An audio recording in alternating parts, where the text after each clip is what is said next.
morning, everyone. My name is Peter Kreuzer from Germany. I'm happy to introduce this session on e-government applications, and I do hope that the room will fill over the next couple of minutes.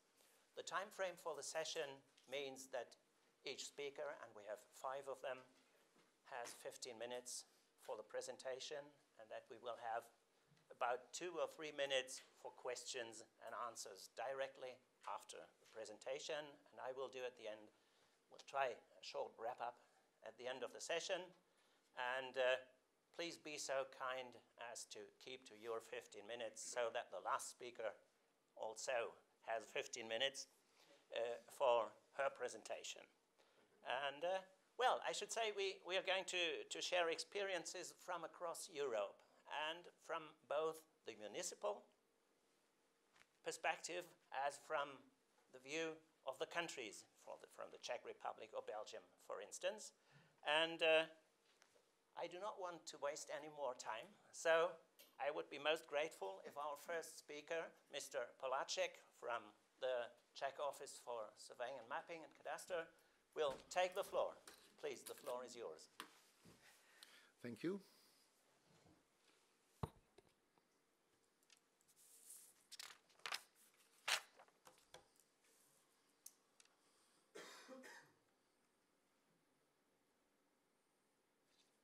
I'm sorry, I can't find my presentation now. Maybe here, maybe it was closed. Here? Could you? Please. Okay. I will try to have.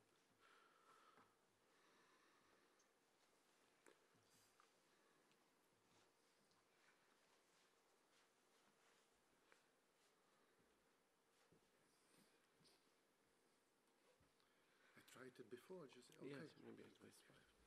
Okay, here we go. Sorry for the delay. Good morning, ladies and gentlemen. I work for the Czech Office for Surveying, Mapping and Cadastre. And in my presentation, I will briefly mention the role of our branch Inspire implementation, tell you what are we running and how we do it, explain why we had quite specific conditions for Inspire implementation, share with you some experience with operational run, but mostly show you some use cases on existing network services. That's our organizational chart, and there are 2 administrative bodies responsible for Inspire implementation. It's our office and the Land Survey Office. They had their presentation yesterday. Our office is responsible for cadastre parcels, buildings, addresses, and administrative unit teams, while the Land Survey Office for hydrography, geographical names, auto imagery, altimetry, and they cooperate in transport networks, protected sites, and land cover as well. And this slide showed you that we are finished with the implementation of the themes we are responsible for, including data harmonization. Briefly, what's behind? Source information system, cadastre information system, and information system of territorial identification provide data to the basic register of territorial identification, addresses, and real estates. That's the abbreviation RUAN on the left-hand side. And there is a publication database focused on network services for Inspire, but other functionality. In the lower side of the slide, you can say information systems and activities run by the Land Survey Office, and everything is available via our branch GeoPortal. What is crucial, the services in the upper part are run online, while Land Survey Office is using ETL concept. From now on, I will speak about the online services in the upper part. We use Oracle replication to get recent information to the publication database. Inside it, unnecessary conversion into the Inspire data formats is proceeded, and via map server network services are provided, and there's one important application linked with database called Viewing Cadastre. We run Inspire harmonized services and national services as well. as I mentioned, parcels, addresses, administrative Unix buildings, both view and download. In case of download, WFS, and pre-prepared data sets using Atom. And we have a really long experience with free view service for the cadastre map. It will be 10 years in next March, and we run some national extensions for other themes. Why we had specific situation? We run all the network services online. Data is open, and we had to be an early bird in the implementation. Why? There is a strong need for making decision under the up-to-date data, so that's why source information systems are run online, and we offer this information for external agendas. Open. RUAN data is open by law, that's why the related services like Inspire download service and digital cadastre maps are available for free as well. And RUAN was a newly established database, so we had to follow Inspire roadmap, and we had a duty to harmonize data and run services quite early. Few statistics showing that we have now real operational run. Together network services, that means 455,000 visits monthly, 124,000 unique IP addresses, and more than 1 terabyte downloaded data. By the way, this was the time when we exceeded availability parameters defined by Inspire implementing rule for the view services that time. And here you can see growing demands on WFS. Now, for example, it's monthly for cadastre passes, 133,000. Online solution is certainly very fine for the users. There is no registration, it's easy to use, and that's why a number of applications has been developed, as you will see later. On the other side, most of our users are anonymous, and we are not always possible to guarantee availability and responses. Because occasionally system load suddenly increases. We have 2 severe cases. March 2008, there was an execution written on the property of Prague Castle in the cadastre, and some e-newspapers published this link to the viewing cadastre application. What happened during 2 hours load, the system increased 5 times. And we had severe troubles for several days because the weak place was internet connection. January 2014, that's president of our office, Mr. Večeře, explaining some issues of a new cadastre law on the main evening of the Czech TV, and he was asked how people can assure whether they still have their own property written in cadastre, and the answer was go and click on the icon of viewing cadastre application. We had almost 40,000 demands per minute, and more than 12,000 parallel working users, and certainly not only the application, but services linked to it were down for some 40 minutes, but then went everything okay. Cinema. In this clip, I would like to show you possible usage of Czech free network services. That blue dots, there are some houses for sale in northern Bohemia in the valley of Elbe River, which is a very nice place, but risky as well. As you can see, the hedged areas are landslides, and around the river you can see flooding area for 120 year water. So there, from there, 3 houses, 2 are in this flooding area. In this case, the flooding area is unpleasantly near the house. So let's go to the other, to the left bank side, and you can see from the 4 houses, 3 are in the landslide area. The first one will be flooded as well. So I could recommend you just to buy the last one. What you have seen here, the cadastre parcels, buildings, in this case, address as well, Mašovickas 126. And this is the basic information from cadastre, from the viewing cadastre application, including name of owners. So, cinema. Starring flooding areas from Water Research Institute, landslides from the Czech Geological Survey, co-starring auto imagery and basic maps, WMS. They were all WMS from the Land Survey Office. Cadastre parcels and buildings, there was WFS from our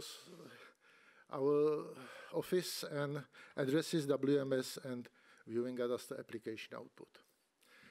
Generally, what we get in this case is just an IP address of the user and number of get map, get feature calls. Fortunately, some applications contain link to our web pages from which our network services were accessed. We made a list of it. This July, it was more than 1,000 such pages, and the following use cases are based on this list. First of all, mobile application iCadastre. You can run it on PC as well, but generally it's used as a mobile application. You can sign some real estate and get basic information from viewing cadastre. OpenStreetMap contributors mixing our network services with RUAN data. In this case, it's some kind of land use based of RUAN data. Typical municipality application, in this case Hamburg, on the base of auto imagery and cadastre map, you can display flooding area, protected memorable trees, easy mans linked to the cadastre parcels, election district. That's all free services. This is the same area, but another geoportal. National Heritage Institute is using our services for cultural monuments inventory. Certainly Czech Environment and Agency with contaminated sites. Forest Management Institute with National Forest Inventory. That's Prague Geoportal. One of the applications is prices of land. You can get information how much costs square meter on particular parcel. Very interesting, Safe Trees company. That's a private company which checks trees, and they have database of trees under control, including data on particular trees.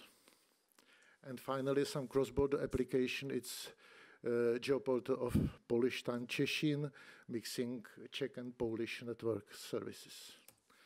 So let's go to the conclusion.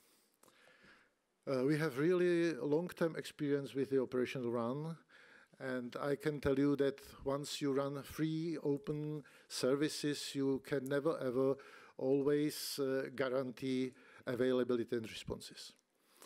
On the other side, the real need of especially view services is much higher than how it is defined by Inspire. And as we have finished implementation for the most of teams some years ago, there was created a huge number of free applications using these services. And what's important, from the very beginning, we didn't see Inspire implementation as an obstacle, but as a chance to build up infrastructure, providing spatial data with respect to the end user needs. Thank you for your attention.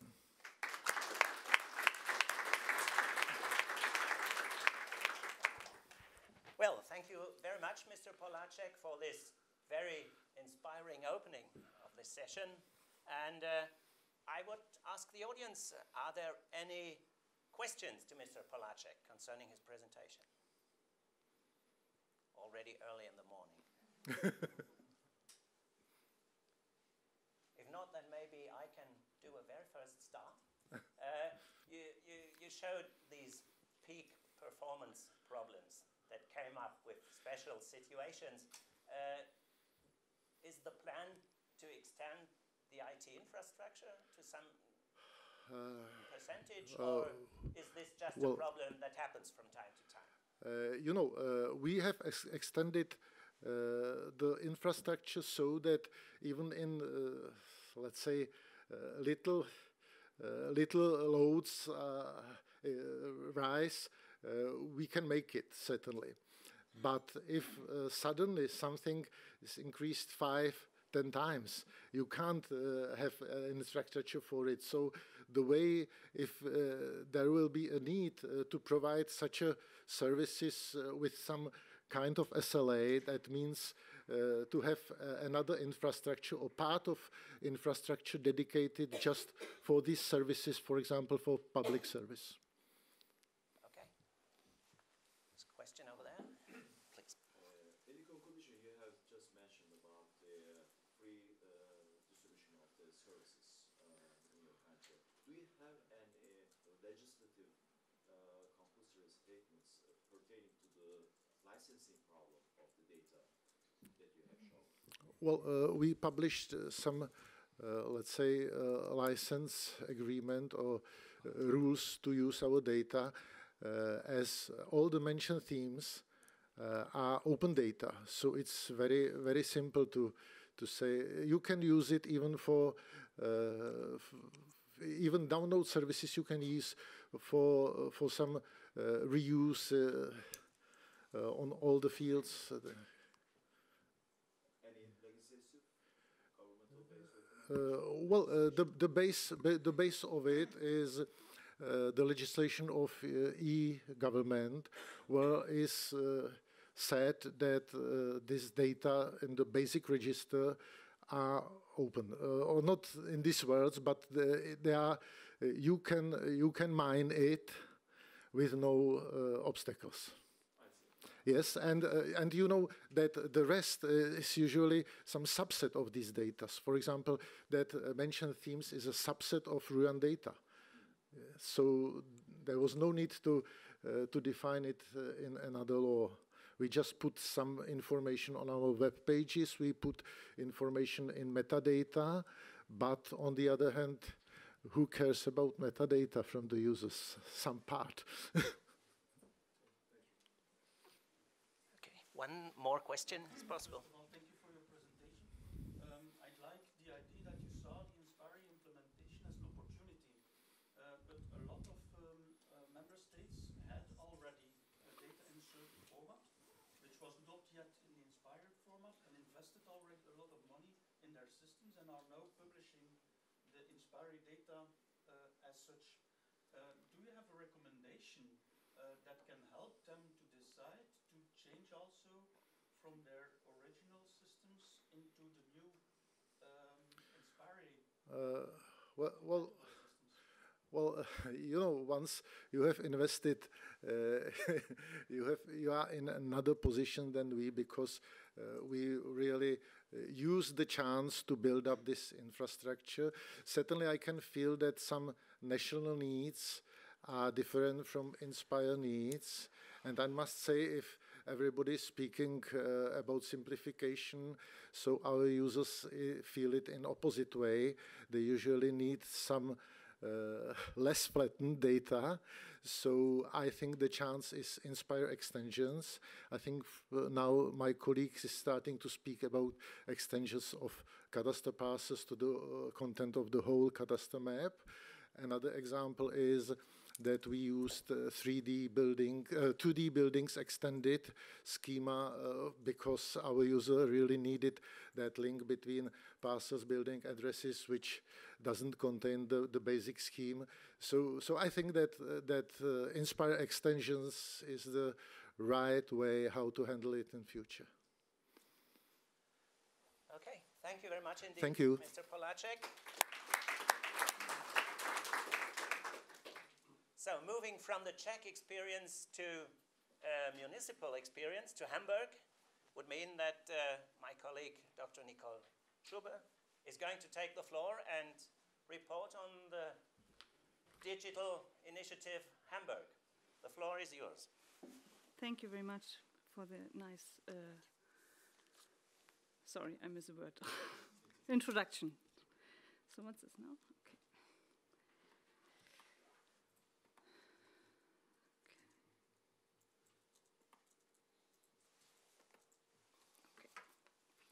Good morning, everybody. Yeah, I would like to present smart city projects in Hamburg, give a short overview and show up some challenges we face today. In Hamburg, we have a strategy which is called Digital City Strategy. It aims to improve the quality of life in the city and to increase the economic attractiveness. In this context, we talk about transparency, data and services, smart homes, environment, traffic infrastructure, but also about non-spatial topics like digital government services, public Wi-Fi, or proactive action of the administration. To give you an idea, I would like to show some of our projects. The first one, it's called Elbe Plus, which means something like electronic processing of cables and line requests for Hamburg. You should know that in Hamburg we have dozens of providers. That means if I have a building site, I need to ask dozens of providers if they are responsible for my area. So to reduce cable and line damages, the idea is to build a system where you can just ask once and the system provides the information to all the providers. And in the end, we can reduce costs through faster, more precise and standardized workflows for all of these pipeline operators. Yeah, we have an optimization of building site coordination and administrative approvals. And in the next step, we would like to combine this workflow with other connected processes. For example, the request for excavation. So the data needed is the same, so why shouldn't we just give the citizen, for example, or the company the chance just to provide the data once and then get more than one thing done with it. Another project is called Smarticipate, which is a combination of smart and participation. In this project, we work together with London and Rome. The idea is that citizens have a question which we try to answer with the available open data and give real-time feedback. To give an example, for example, the citizen wants to plant a tree in Hamburg. He just puts a point on a map, and the Smarticipate app checks the available open data. Of course, there have to be some rules, and then the answer would be, for example, that the tree is too close to a building, or that the kind of tree is not the right one because other big trees produce too much shadow, so that the tree will not grow in this place. And yeah, the proposal is immediately evaluated, and the citizen does not have to wait like 2 or 3 weeks for an answer from the city, and the city does not get a lot of bad requests that are obviously not possible, obviously for the city. We have 2 projects which just started. The first one is My Smart Life. It's a lighthouse project with the cities of Nantes and Helsinki. And it's about city development project with focus on energy, mobility, citizen participation, and retrofitting. And the other one, it's called Monica, which is about sound and security applications for large open-air events in cities. And both projects have in common that we also deal with real-time data, which we try to integrate in our infrastructure. So what has all this to do with Inspire? Well, it's about data, it's about standards, it's about interoperability, and so on. But maybe the better question would be, what's the next step after Inspire with the developments we have in smart city context? So a new buzzword in this context is urban platform. I don't know if you've heard of this before. Urban platform is a conceptual approach that connects existing and future IT systems and services. That means not only the knowledge of each other, but also exchange of data. It uses interactive processes for logical and analytical analysis to prepare or assist decisions. To give you an idea how this could look, I just show you the architecture for the urban platform of Hamburg. Actually, it's 3 layers. The first 3 at the bottom are about data, so including system and sensors, adapters, and data management. Then we have a service layer, which has all the services, some of them mentioned before, like WFS, metadata, web services, but also new things like sensor web services or simulation services. And then we have apps. This can be eGovernment applications, applications of third parties, or something like city cockpits, for example, for different needs. So as I said before, it's not only about data. In the first step, it's about knowledge. So for example, if you have the information that a car blocks a road, this information should lead to the information that there will be a traffic jam, and this should lead to, for example, an alternative route for the drivers. And in the next step, we hope we can get assistance for decision making. For example, for a building permission procedure, we need a lot of different data, a lot of information, and this can partly be analyzed automatically. So the decision for the city or for the administration can be prepared, and then it's just the decision if, for example, the building is 2 centimeters too close to the neighbor's building, then is 2 centimeters okay or not? This cannot be a decision of the system, but a human has to decide if this is like okay or not. So the challenges we face in this context are not anymore transparency or standards, but the extension of the SDI approach to all urban data, not only spatial data. It's about high performance computing and big data analysis and applications in terms of integrating the sensor data, real-time feedback and simulations, and artificial intelligence for decision assisting. And another big challenge for us is integrating and linking with citizen-generated data. So it's about quality. Can we publish the data of the citizens just one-to-one, or do we have to check? How can we do it technically? If citizens provide data, can other citizens just change it? Can citizens change city data? So we have to clarify this. So I would like to finish with a question.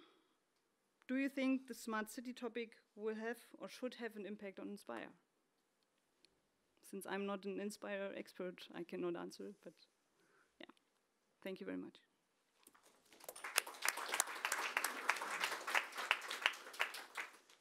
Thank you very much for this really interesting presentation on smart cities applications in Hamburg.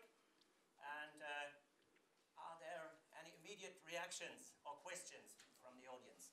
One there, please.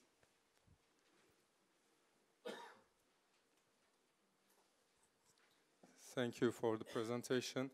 I'd like to ask, first of all, at the beginning of your presentation, you mentioned the digital strategy, Hamburg digital strategy. My first question is regarding that. What's the linkage between the national strategy and Hamburg's municipal digital strategy?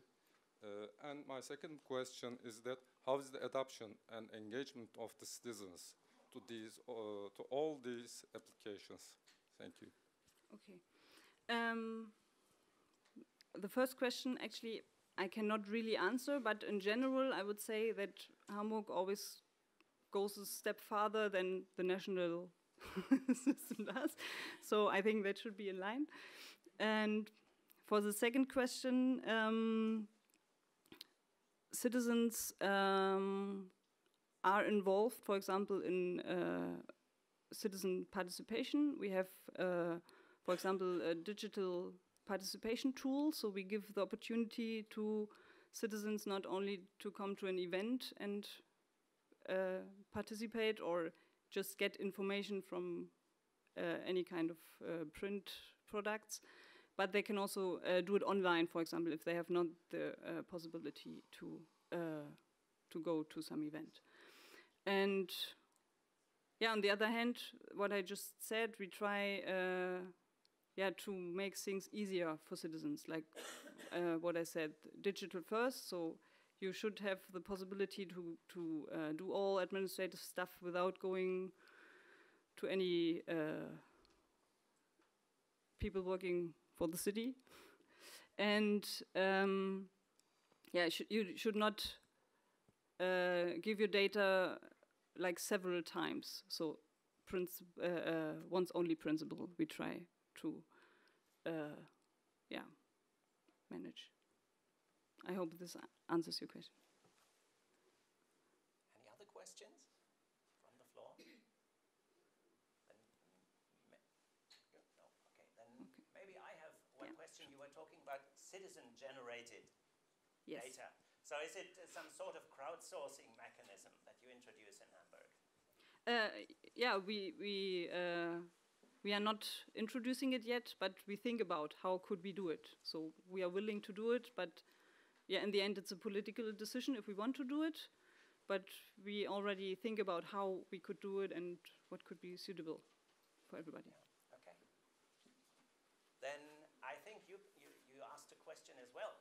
I'm not the one who's able to answer this finally, but I think it became very clear that there is a strong need for reliable reference data, for reliable Inspire data sets to enable those applications. And maybe if we get into this discussion, then it's a very good result at the end of the day. Yeah.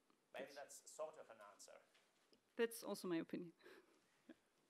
Okay, so thank you once again very much. And after Hamburg, I believe that we have another experience from the municipal sector, from the city of Kielce. And I'm proud to introduce Mr. Szymon Ciupa from Poland, who is going to talk about this experience in Poland. The floor is yours. Thank you. Good morning, everyone. I'm a freelance consultant, and I work for several years with City of Kielce in GIS and smart city projects, and I will present our approach to sustainable smart city management using urban geographical information system. And this presentation was prepared jointly with the Office for Smart Management of Sustainable Development of Kielce City Hall. Oops.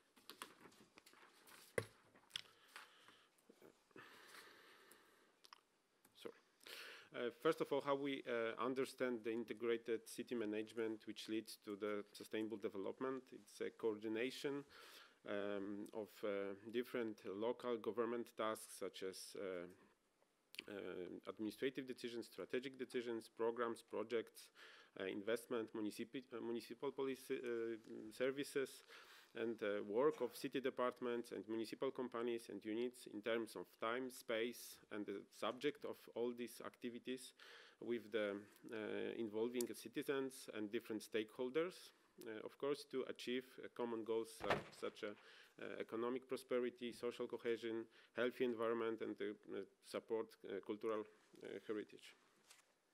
I think it's not possible to manage the city in a responsible way without up-to-date, reliable data about activities, phenomena that occur within the city, within its borders, and often beyond it. And this information should be available to all participants of the management process at all stages: diagnosis, planning, stage of implementation, and efficiency monitoring. And about 80% of the data information which is used in the local administration is spatial data, spatial information. So our idea was to integrate the management processes through the widely understood geographical information system. But why these aspects are important for us? The city of Kielce is the city about 200 inhabitants. It is located in southeastern Poland. It's a capital of Świętokrzyskie region. And it's situated in the Świętokrzyskie mountains. It's one of the oldest mountains in the Europe. And city shares rich natural values. About over the 60% of the city is a protected area. City has a good resources of potable underground water under the city, and also interesting geological conditions. And that's why the city needed a new approach to the development, which could start or change the development in the city and stop the migration process from Kielce to the larger cities. So the city council decided to build sustainable development management system using GIS in 2006. And our diagnosis was, I think it was similar to proposals which were written in the Leipzig Charter on European sustainable cities and the idea of sustainable smart cities. And our approach to implementation of GIS was similar to development of a management system, and we put special emphasis on the planning stage, in particular user needs and the local conditions, and we clearly set the goals of the implementation. It was a better coordinated municipal policies, better environment management, support of land management policies, to improve and to monitor investment process, and to provide easy access to full up-to-date information about the city for the officials, for the city hall employees, but also to the society, and the better social participation. Now we can say that the GIS supports integrated city management. Of course, not all our ideas were implemented in the way we imagined. Not all our targets were achieved in the way we imagined, but we can say that GIS supports the strategic management of municipal policies. First of all, GIS supports investment process, especially issuance of administrative decisions like building permits of investments considering impact on the environment. It supports city performance management, social participation, and enables the integration of multiple IT systems to optimize city tasks. In the field of support strategic management, the GIS, first of all, provides a huge amount of data that can be used in strategic decision-making process. Some of the data are created during the daily work, for example, data from administrative proceedings. And some of the strategic management processes, like spatial planning, are fully supported by the GIS, from the analysis of conditions of environmental, economical situation through the public participation up to the data sharing and sharing the information. One of the most parts of the system is a system for administrative proceedings support, and it's a system for streamlining the process of document flow and information exchange. By linking cases with objects geometry, for example plots, it's possible to visualize and analyze ongoing administrative actions directly on a dedicated map. And thanks to it, officials has a possibility to perform a special analysis using various GIS and non-spatial data. In the one application, very simple application, they are not GIS specialists. They can very quickly verify the legal status of the property. They can check if the land is designated for investment in the land use plan, or check for going and completed administrative proceedings on the plot, different administrative proceedings, not only from their department, but other departments which are involved in the GIS. And in the results, we have always up-to-date a special database of ongoing and completing proceedings that can be used in the annual reporting, or to analyze, for example, anthropopressure on the valuable sites in the city. Second, the second maybe most important application is a performance management, so that measures the indicators of life quality, public services, and the state of environment.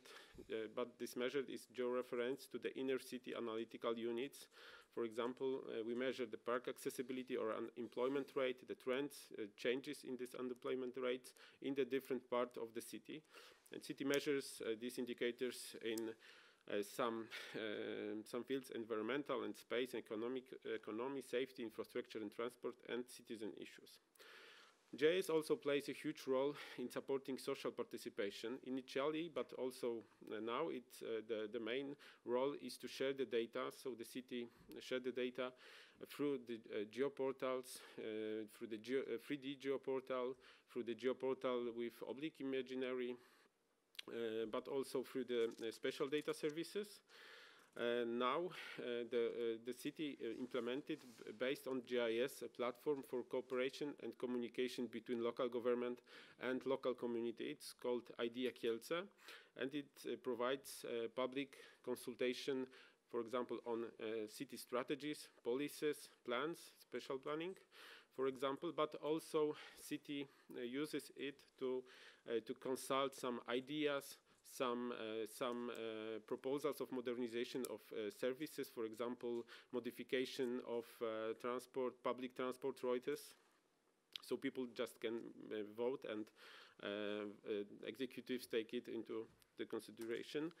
And this platform also supports, fully supports a civic budget from the step of submitting proposals through the voting up to pre-analysis of these proposals to the results, publishing results of the voting. And the last but not least, the GIS is some kind of integrator of multiple IT systems to optimize city tasks like local taxes, waste management, housing, elections, and etc. We use different sources of the data in the system, and in these tasks, some of data, of course, we use reference data. It's the base of all geographical information system: land register, master map, population register, orthophoto maps. But we also used data that is generated in the system, like land use or data from administrative cases. And a very important source for the of the data is our scientific and expert works, like environmental studies, inventory of vegetation, oblique images, noise pollution, LIDAR cloud data, and etc. And thanks to Inspire data, we can analyze and use data from other public institutions like flat-thread, protected areas, or orthophoto maps.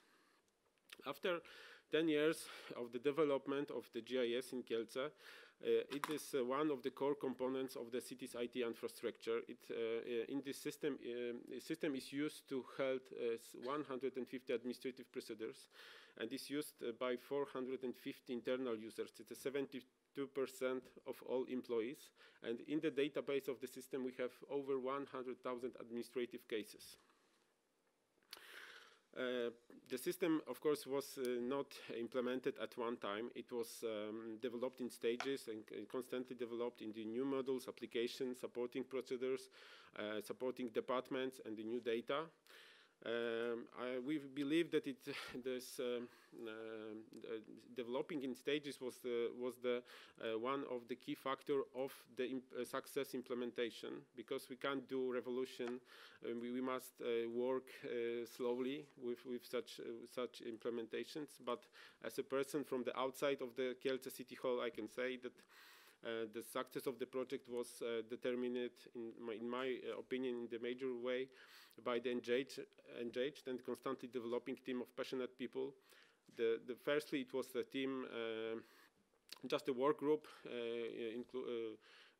where work people from different departments like architecture and construction, geodesy and real estate, urban planning, environmental protection, and now they form this office for smart management of sustainable development, and they manage the system, but also they coordinate the transformation of Kielce into the smart city.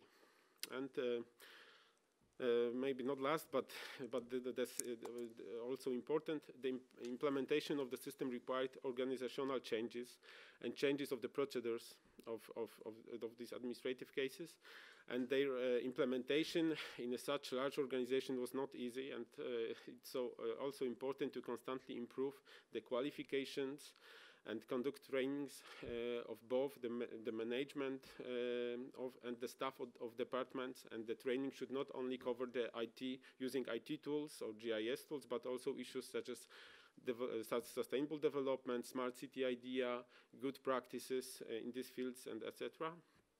And I would like to emphasize that thanks to the INSPIRE directive, we can usually use the data of other public institutions, we can use developed standards, and the system became operational before the INSPIRE directive was implemented in Poland, and we see really huge difference in the possibilities to use the data from other institutions, and the openness and the awareness of other public institutions to exchange the data.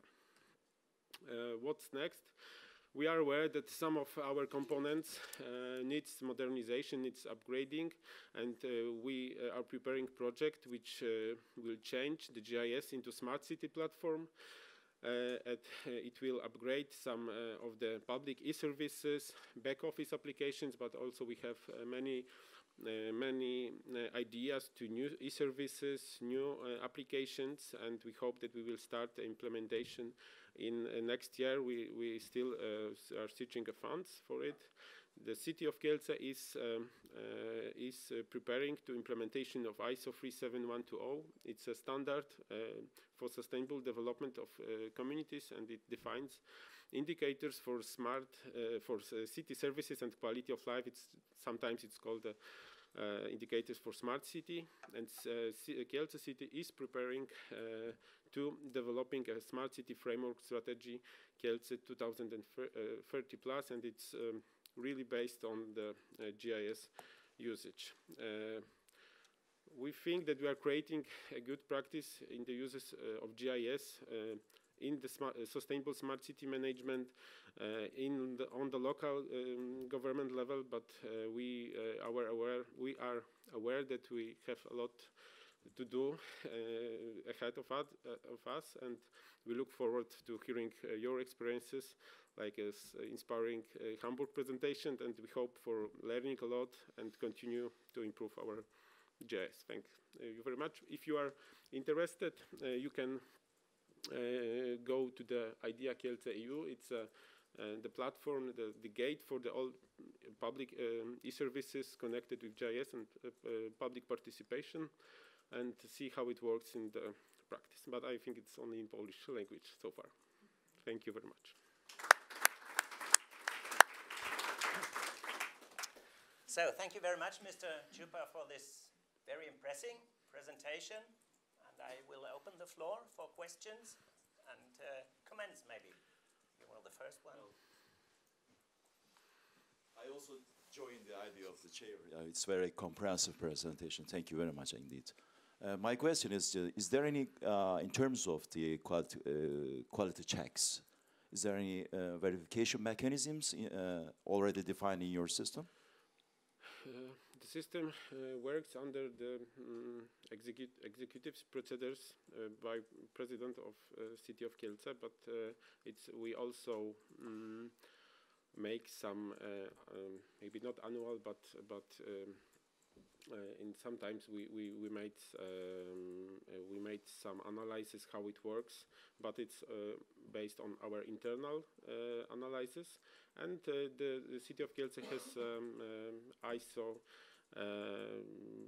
I don't remember the number, implemented. For metadata?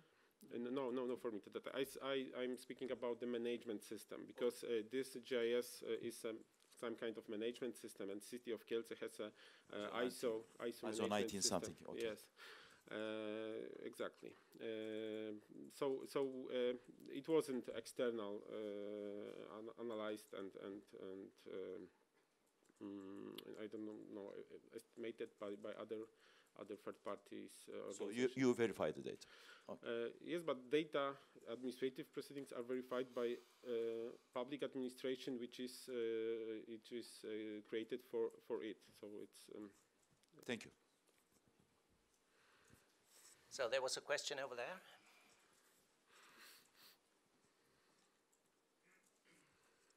Thank you. You mentioned that 62% of city of Kielce is a protected area, and this gives more specialty to city of Kielce, and it's a privilege of city of Kielce to use such smart tools. Thank you for all such tools.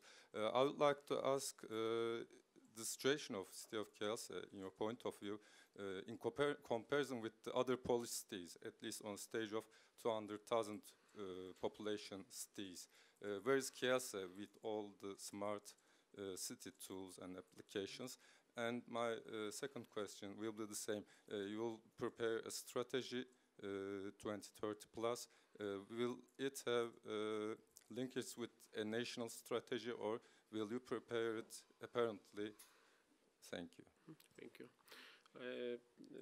First question. The city of Kielce is, I think, 17 city in the Poland in the population number.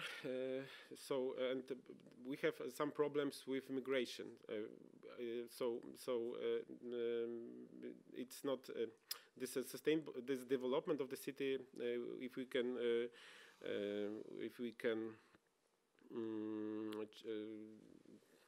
I missed the word. But you have asked about the smart city initiatives or the city as smart city. Okay, so our approach is to integrate management. So it's not popular approach yet, but our GIS is one of the most extended in the Poland. But other cities in Poland also use GIS tools in very interesting way, and they have a lot of data. And I can't compare them, but 2 or 3 years ago, there was analysis of geoportals of cities in Poland made by some university, and the Kielce has one of the best values for the geoportal tools. But this, I think, in my opinion, the smart city there in Kielce is in Poland is still implemented very in some points, not the integrated vision of the city. There are some projects connected with energy, connected with the simple application of the usage data, but I think that only 1 or 2 cities in Poland have a strategy of smart city. So it's rather we are as a country on the maybe not beginning, but we have to do a lot in this manner. And the second question I forgot. Yes. Okay, so every system in Poland should be connected with the strategy, but of the digital strategy of country. I think it's changing now, but this system is based on the national interoperability law and other laws such as inspired postponed law in Poland. So we always takes it into account when we develop our new projects. So I think I can say yes. Okay, we have one further question over there. Thank you. Good morning. Thanks for the presentation and also previous speakers.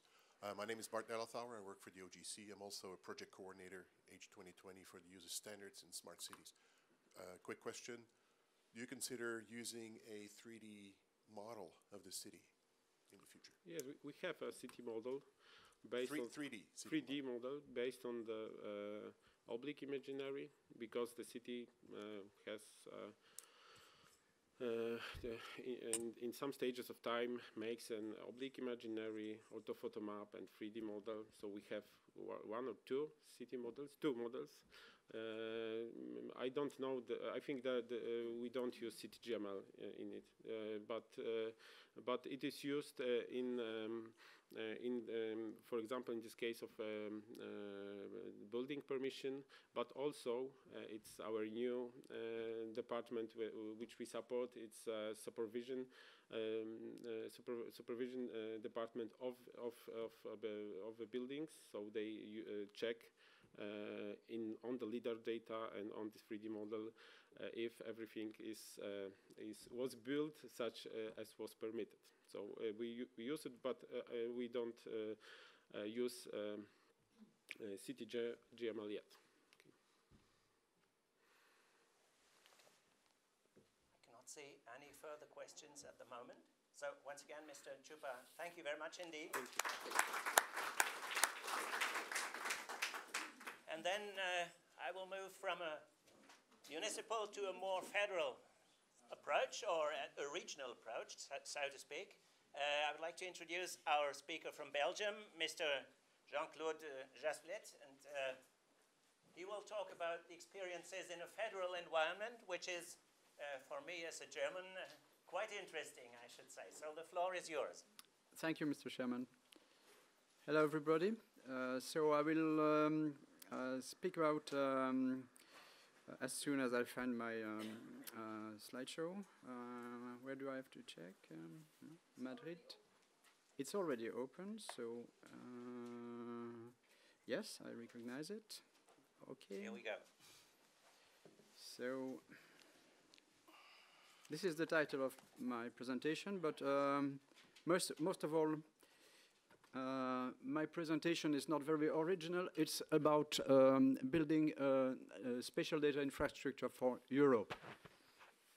I mean, not 28 separate spatial data infrastructures, but rather try and being as close as possible as one single spatial data infrastructure, because our users need data and services over phenomena that might not just stop at any national border.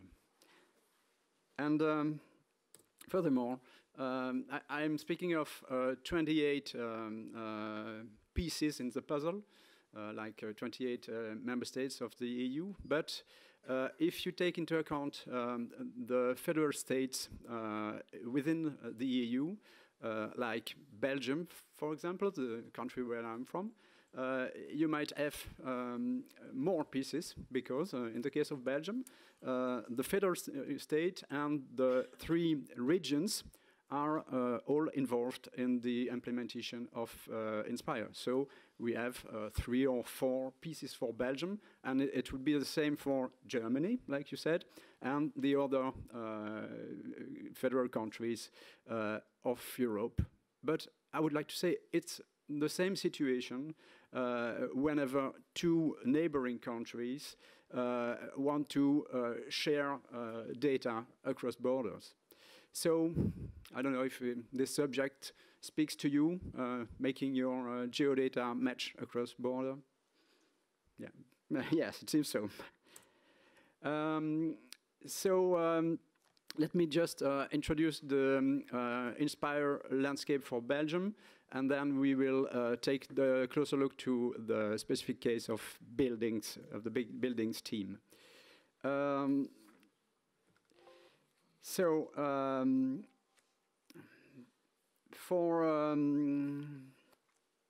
I? As I said, in a federal state like Belgium, there is a need for cooperation and coordination between the administrations of the federal and regional level.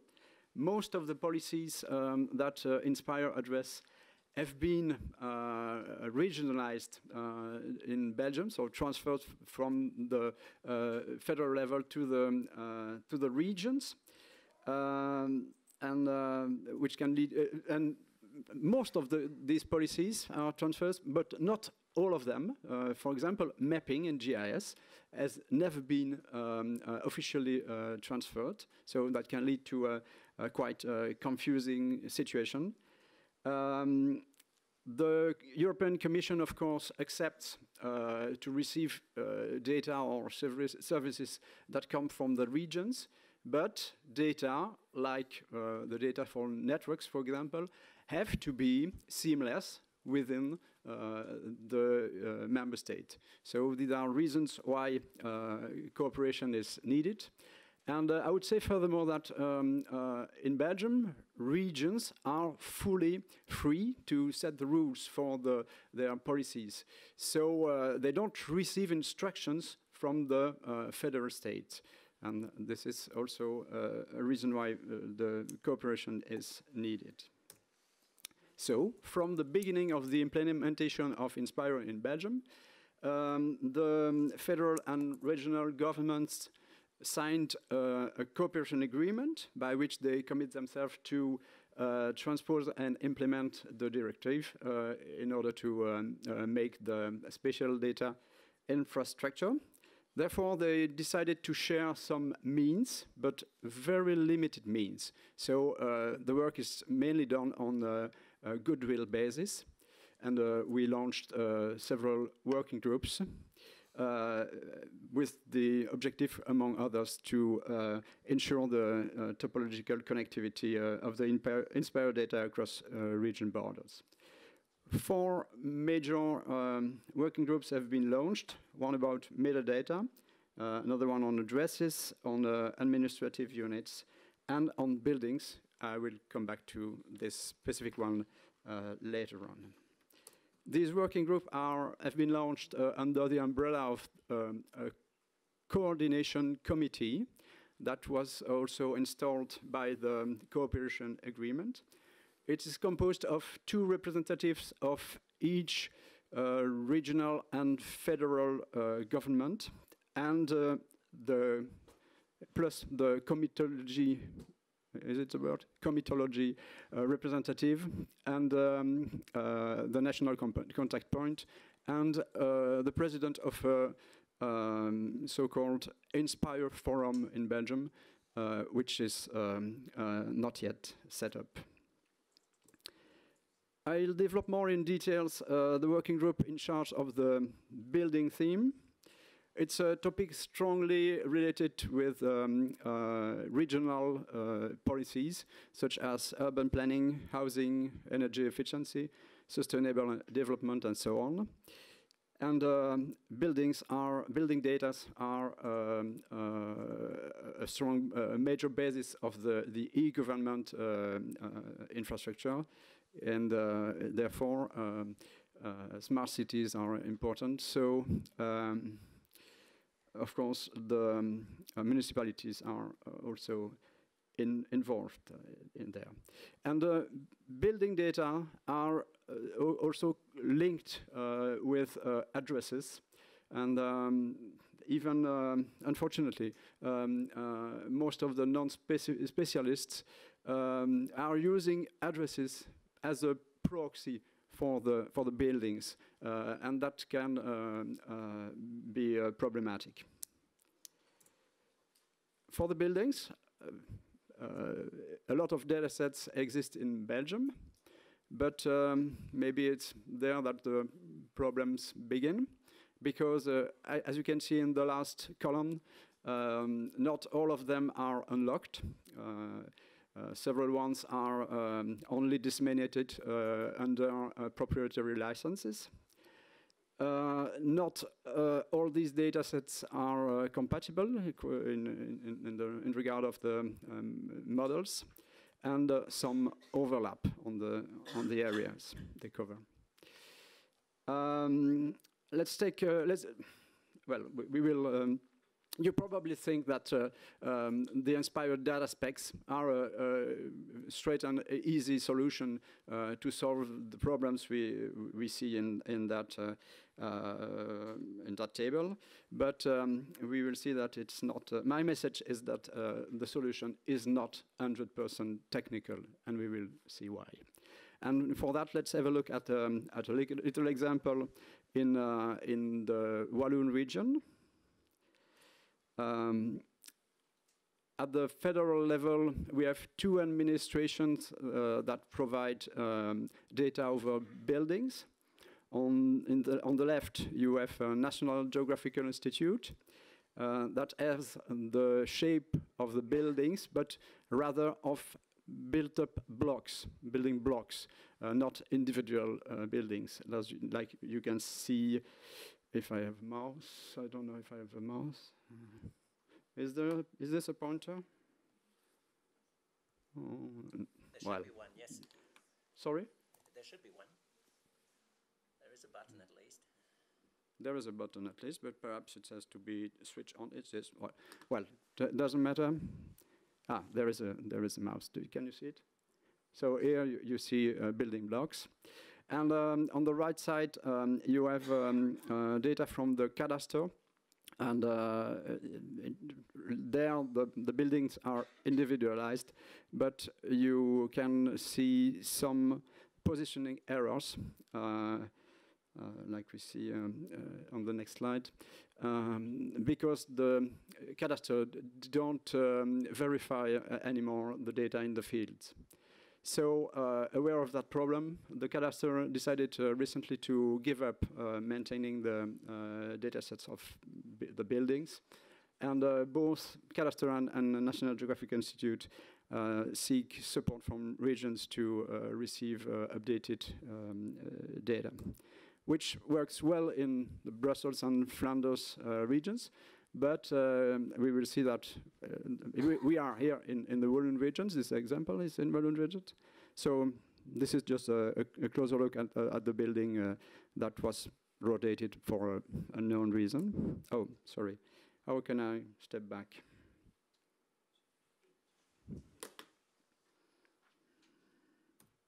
Okay. At the regional level, the Walloon region, but in the two other regions of Belgium is the same situation. We have large-scale data sets that include data for buildings.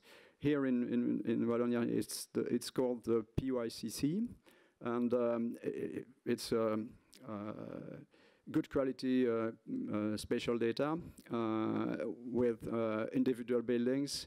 There exists a 3D version, but as you can see on the left, the updating process is not optimal. It's too slow.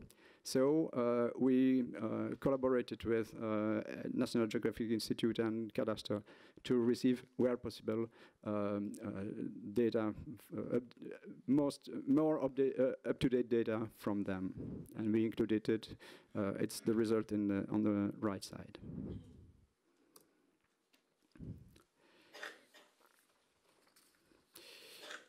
We have seen different data sets for buildings in Belgium, but most of them have to be transformed to become Inspire compliant. And if it is done without coordination, there is a risk. Why? Because the data specifications for buildings are quite flexible. So it might occur that two data managers that implement these data specs separately will end out with two models that are not compatible. Let me take a very different example. If I tell you that my enterprise is producing keys, you might think that my product looks like that. But perhaps what I meant by keys was this. Okay? There is a confusion, and it doesn't match. And it can be the same with the data specification over buildings. If I am more precise, I can tell that there are two possibilities to divide a building in smaller entities. You can either choose to use building units, which refer to a functional concept, or to use building parts, which refer more to a morphological concept. You can do both, of course.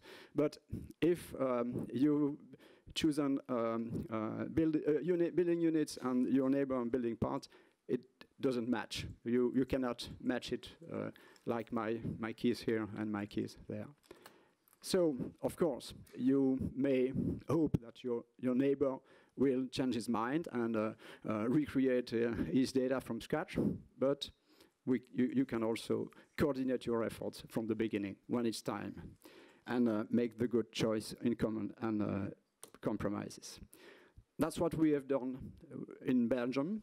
So we launched a working group about buildings with the idea of preparing the future buildings register. And we had some key principles.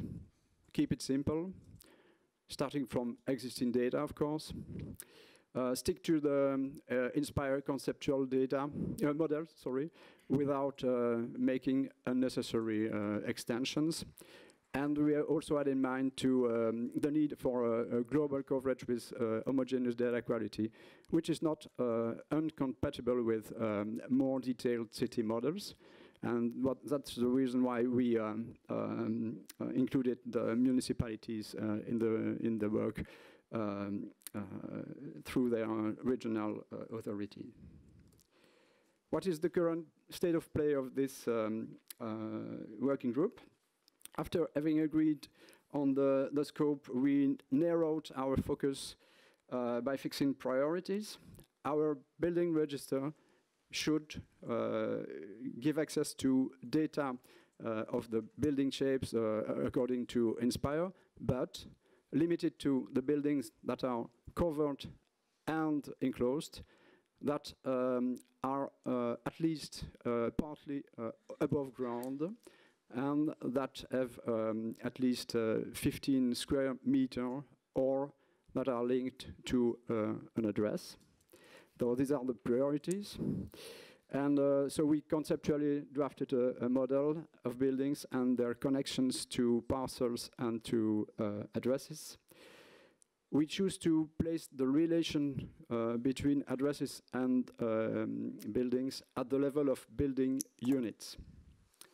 And it appears also necessary to set up rules to determine whether a building contains building units or whether it is a secondary building, an annex of a primary one. And there is still work to be done, of course. Discuss some special cases like buildings lying on a region border or buildings fully underground.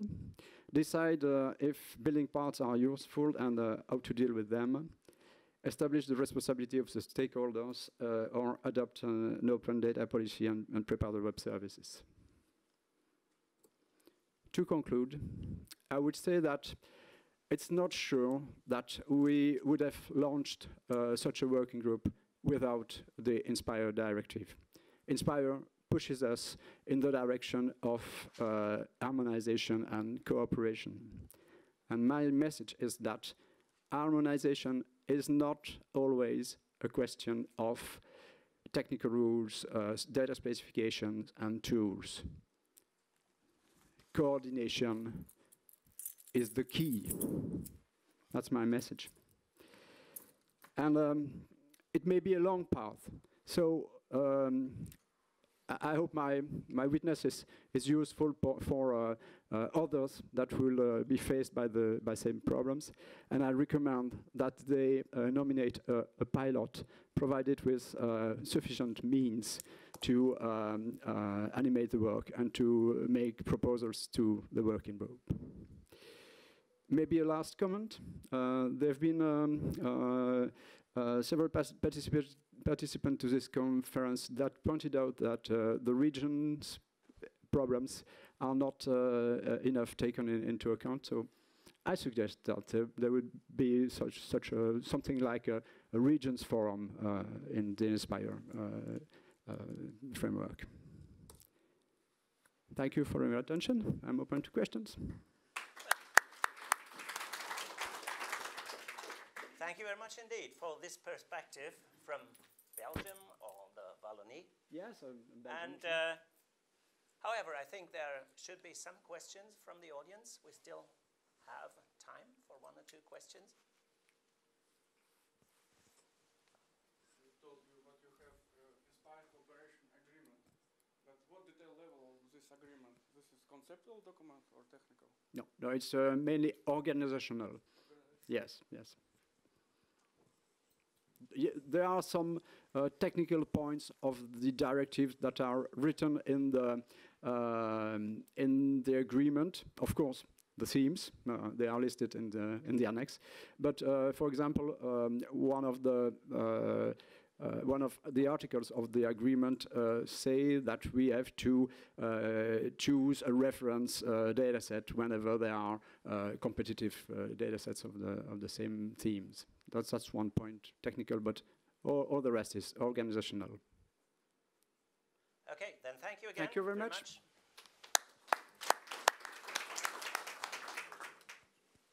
Then I would like to hand over to our Finnish colleague, Mrs. Jana Mäkelä, who is giving another municipal perspective on Inspire. The floor is yours. Thank you.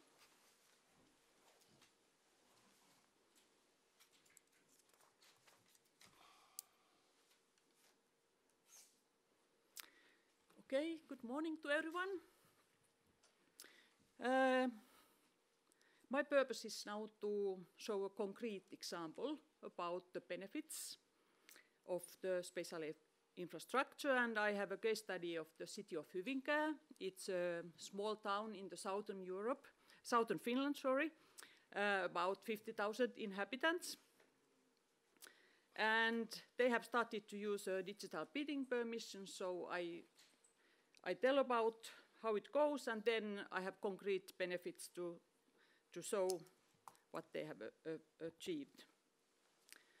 So if we think what has been the traditional way to apply to a building permission, so you have to actually do a lot of planning, deliver the paper documents to the authorities, to the city, visit the municipality service desk to ask information, deliver papers. You have to spend a lot of time in communicating with the authorities and with the architects and everything who are involved in the building.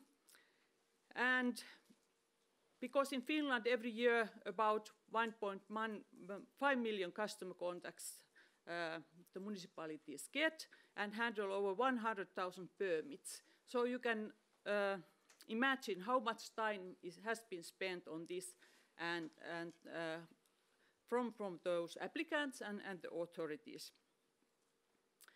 So what is the new way? The new way is to change from the paper-based building permit process to a totally digital permit process, so that actually you can sit at home on your sofa, access all the process from web. If you want to apply a building permit, for example, to build a summer cottage in the northern Finland, you don't have to go to the municipality. You can handle all the things digitally. So this is the Lupapiste. It's the Finnish name for the permit point service. It's a national web service. It gathers all the actors, citizens, municipal authorities, architects, and other construction business experts at one web address. The Lupapiste was jointly defined and developed by the Ministry of Environment, who also funded this service. But municipalities were very much involved in the development and design, and the private company Evolta actually then developed the service. It also includes a help desk, so you can ask advice from that service. All documents are digital, and they are also archived, so that there is no papers left after the process. And what is great thing that the Lupapiste, it gets all spatial information from Inspire WFS services. So there is a very good process to have all the data on from one access. And they promise that this service is available 24/7, 365 days. So what it means that also the Inspire services has to be available the same time, or all the time. So this is the Hyvinkää. It's very spatially enabled city. There are very skilled people who have actually now developed a very good spatial infrastructure. There are the operational units which provide the data, and then there is the central warehouse, and all the data is automatically and constantly updated to the warehouse. And then the data is published for internal use to the city employees, so all employees have a very easy access to all the data the city is providing, and also external uses like citizens and stakeholders. And all the spatial information is provided also to the stakeholders by Spatial Web Services, and they use Patino Monitor, our company's service, to monitor the Spatial Web Services so that they are available also 24/7, 365. So in Lupapiste, when the applicant like me accesses the service, all essentially spatial information that is in the SDI of the city of Hyvinkää is available in the Lupapiste. So every actor who is now handling this one building permit can see the same information. For example, in this case, there is the parcel real estate information, there is the town plan information, and here is the building object.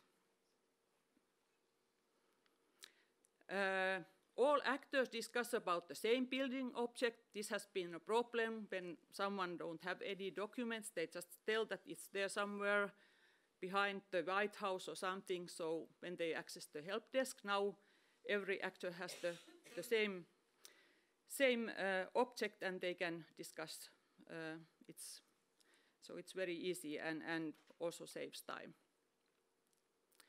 Also, the building inspector who gives the permit, they can see if the new building is on an area that needs an exceptional permission. For example, in Finland, nowadays very many want to use the geothermal heating for their house, and if there are some groundwater areas or something, also the Lupapiste uses the spatial information from the Finnish Environment Center, so that the building inspector can see all the restrictions and all the essential information when he's making the decision. Also, there might be some cultural historical areas, and in those areas the building has to fit to the environment, so it's not, you have to have the roof and everything to fit to the area. But those applicants, they can send questions, and they can ask information from the building inspector through that Lupapiste, so that they get immediately answer to their questions when they then send the question. Here, for example, they all see the water and energy networks, so how the connection of the new building to those networks are managed, that also their geological information, so the requirements for the building, so how to make the base for the building. And what is now, I think, very, very great thing is that it's also possible to import 3D buildings in this Lupapiste service as IFC models. So, for example, if there are apartments that should fit also to people who use the wheelchair, the building inspector can go into the building and check that the requirements for that people are met. This is on the right, you can see that there is the discussion part of this service, so all the discussion that between all actors are there documented, and you can see the answers and questions. And let's go to the benefits. So I asked Mr. Arto Toikka, he is the building inspector at Hyvinkää, and Mrs. Päivi Tiihonen, she has been in charge of the development of the SDI. So Arto Toikka says that actually the Lupapiste service and the SDI have made his work 50% more efficient, because all the essential information is straight away available for him. And he said to me that before it might has been the case that it took months before he could give the building permit. Now, if all the documents, all the essential information is available for him, he can even give the permission at the same day. So that's the fastest possible case. There is the fluent interaction with the actors, and he says that the nature, time, and money is saved because you don't have to print out any documents. At the worst cases, the applicant actually printed out 3 times the documents. And Mrs. Päivi Tiihonen, she says that thanks to Inspire services, information is not copied manually from one system to another. All the information is very fluently available. And because of Spatial Web Services, Inspire services that they are using. And she also says that the monitoring of the Spatial Web Services ensures the continuous quality of the information. That have to be also ensured. And they want to offer better service to their customers, and citizens are their customers. And a conclusion, you can see here, Mr. Arto Toik, that there is no paper on the board, only the digital information, a large screen that he can look at all the information thoroughly. And nowadays, all the building permit applications come through Lupapiste, so there is no paper-based application anymore. And there are 400 applications per year handled at Hyvinkää, because it's quite a small city. And at best, 90% faster processing times are achieved. So I think this is a really good example how the combination of that the spatial information are available, there are very good, reliable Inspire services, and the municipality has been ready to change the working processes. That's the key to get the most benefits. So if you want to get more information, I also have at the end of the presentation, here are some contact information to those who want to actually get more information. But nowadays in Finland, 200 municipalities are already using this Lupapiste. So I think that this is a really good example of the benefits of the Inspire, because without Inspire and without municipalities actually developing these services, this would not have happened. So, okay, thank you. So, thank you very much. Jana, for giving us this insight into a success story for both the municipality of Hyvinkää and Inspire, I think, of course. Are there any questions? 1, 2, 3. Okay. We still have a couple of minutes. Hello, I'm from Czech Environmental Information Agency, responsible for Inspire implementation in the Czech Republic. I have to express my admiration for that. Lupapiste is something really incredible. I'm a little bit sad because we dreamt about having something like that about, I don't know, 8 years ago, 9 years ago. We were never able to finish it. And the main reason is the data of the utilities. All these pipelines, electricity cables, whatever cables, the data providers are basically owners of these networks, are private companies. And since Inspire, we have never been able to include them in a sense that we have relevant data, and I mean like the data that you can count on and really that are really like 100% sure. We still don't have them in the infrastructure. So my question would be, how did you get these data providers to the infrastructure, and do you really have all of them there? And so thank you. Yeah, in Finland, I think in many cities those utilities has been actually they are city-owned companies who actually manage the data. So they have to provide the data to the city. Yeah. Okay, there were two other questions, I should say. Jean-Claude. First of all, thank you for the interesting presentation. It may be a detail, but you said that now all the administration and so on are speaking of the same object about a building, for example. Sometimes the object doesn't exist yet. How do you deal with that? Yeah, but they all know that that what is the, for example, the real estate or the place where the new building is now. Parcel. Yeah. So before it might be that the applicant was not so knowledge and also couldn't express where he would like or she would like to build the building. So now, because everyone has access to the same data, so it's clear. Yeah. Yeah, we are discussing these points, and okay. Maybe we will talk about it. Yeah. Let's. We've got one more question. I think that should be possible. Not necessarily a question, more of an underlining what you just said. You had a slide where you had, my name is Bart Dallathauer, I work for the OGC. You said that you use IFC, and I very much applaud that you use IFC. IFC is the interoperability format for the building industry.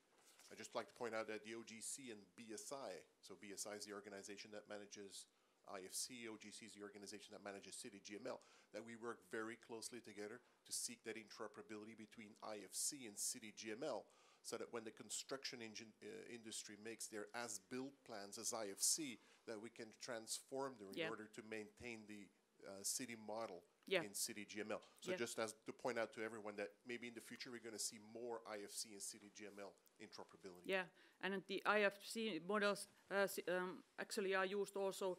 The city of Hyvinkää has a 3D city model, or part of it, and they are using that, But I just wanted to concentrate on this one case. So that okay, thank you. So, thank you again.